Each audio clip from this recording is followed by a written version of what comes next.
This is KUGAN CASSIUS for IFL TV in association with MTK Global, which said the final press conference for GROVES versus EUBANK this Saturday night in Manchester. I'm joined by Chris EUBANK Jr. How are you, Chris? I'm good. Press conference went well.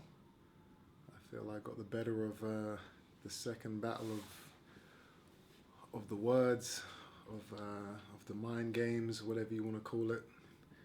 I'm happy.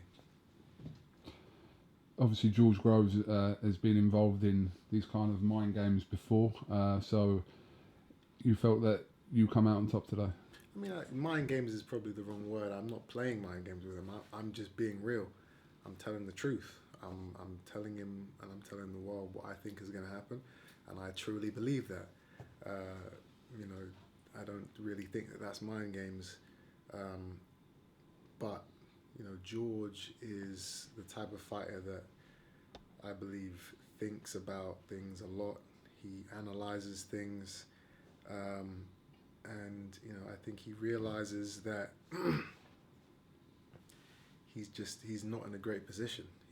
Everything about the press conference today was he was just short. He wanted to get out of there. He didn't want to be around me. He wasn't comfortable. He wasn't answering questions. He was stumbling and mumbling and just not really making a lot of sense.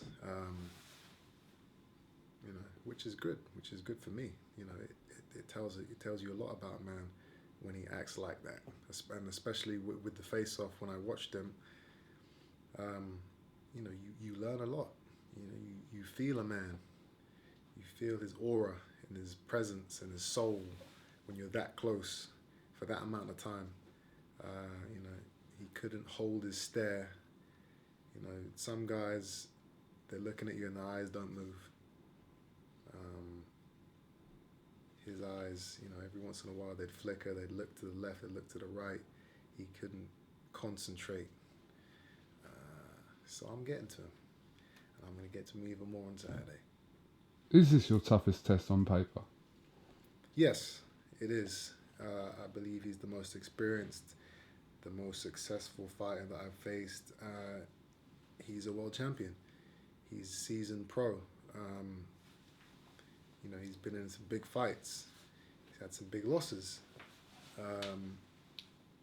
But I believe this is my biggest test.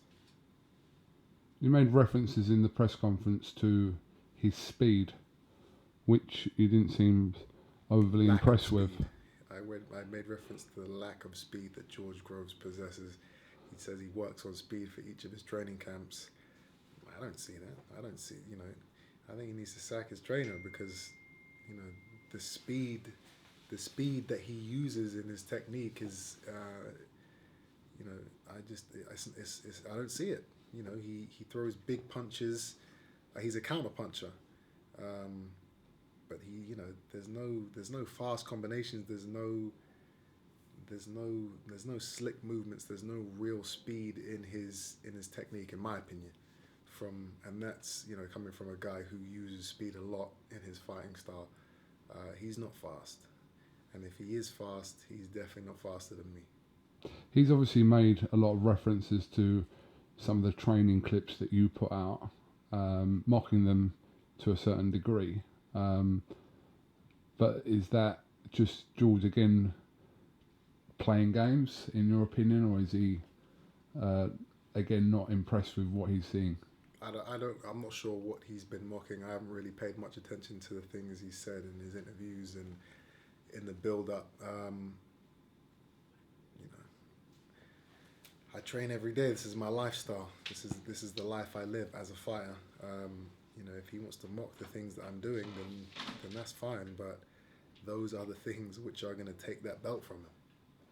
Make no doubt about that. So,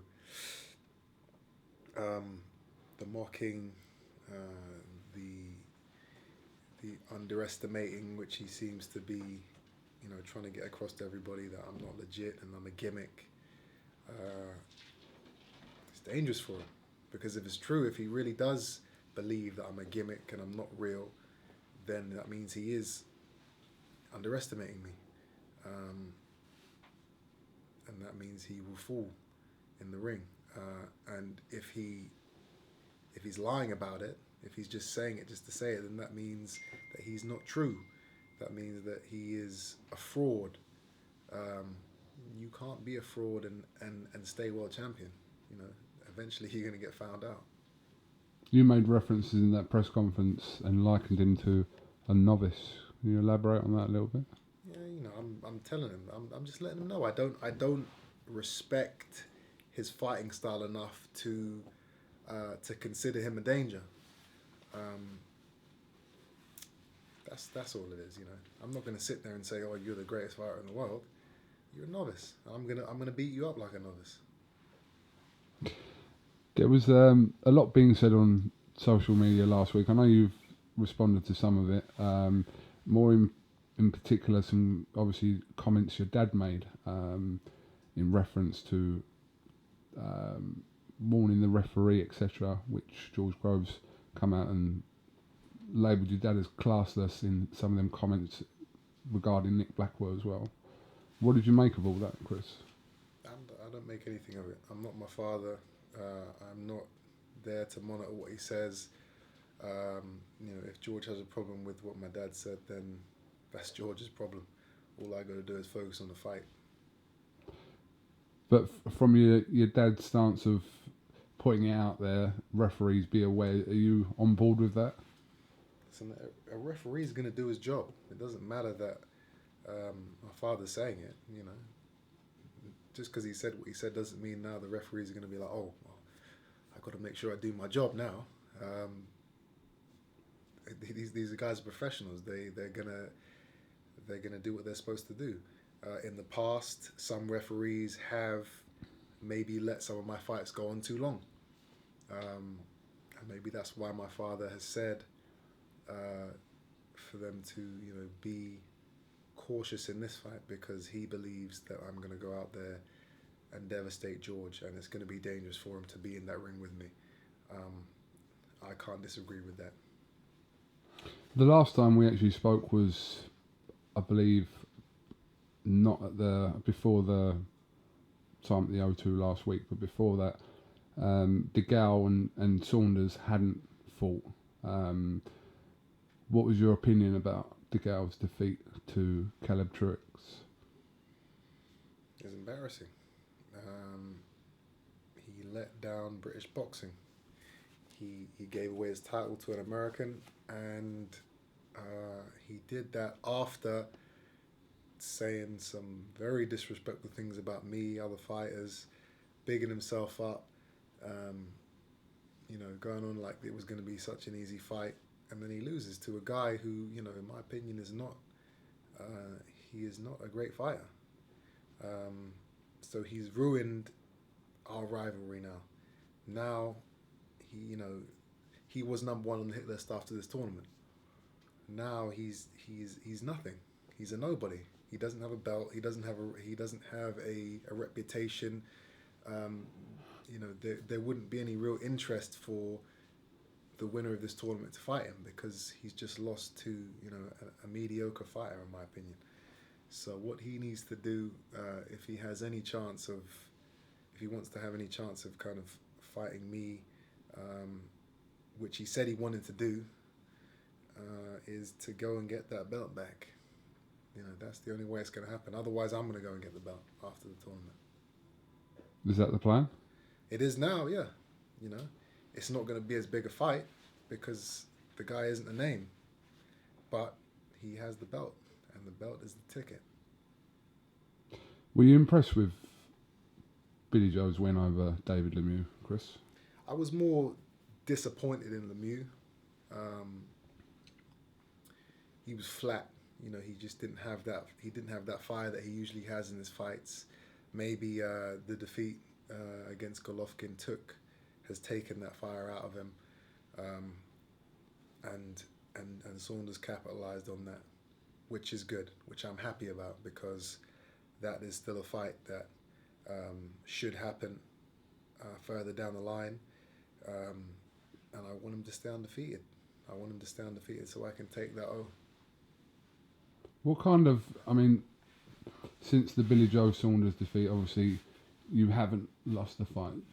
The pressure going into this fight compared to that of Billy Joe Saunders, how does that compare from 3 or 4 years ago? I mean, it's different because I was much more inexperienced. So in that sense, there was more pressure going into the Saunders fight because I'd never fought 12. I'd only even fought 8 rounds before that.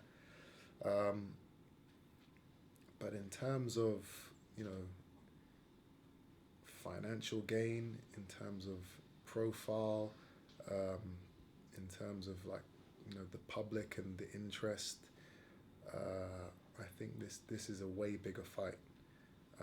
There's so much more on the line with this fight, and I've prepared accordingly. What's the chances this fight goes 12 rounds, in your opinion? Slim to none. Our fighting styles are both too offensive. His defense is it's just not up to par. He won't be able to avoid the hellfire that's coming. And if he can avoid it, it's only going to last so long. Eventually he'll slow down, and eventually I'm going to catch him. And I'm going to raise my hand. I'm going to take that belt back to the seaside. Like you said to me at the O2 last week, it is about, as well as winning, making a statement this weekend in Manchester. Is that how it is? That's how it has to be. I'm in a tournament. I have other fighters watching me, preparing to fight me after this fight. And I have, the world's eyes on me. I'm 28 years old. I'm at the prime of I'm in the prime of my life. I can't afford flat performances. I can't afford to just do the bare minimum to just to just get the win is not enough. I've got to do it emphatically. I've got to win and impress. That's the only way I'm going to be able to leave a legacy in the sport, which is the whole reason why I'm doing this. Okay. Well, have you got anything else you'd like to add, Chris? ChrisEubankJr.com. You can buy the new next gen attire. It's beautiful. Prepare to train like the champ. Aside from that, itvboxoffice.com. You can watch the fight. I can't wait, man. What is it, 3 days? I'm coming, Groves. I'm coming for that belt, boy. Chris Eubank Jr., thank you very much for coming to IFL TV.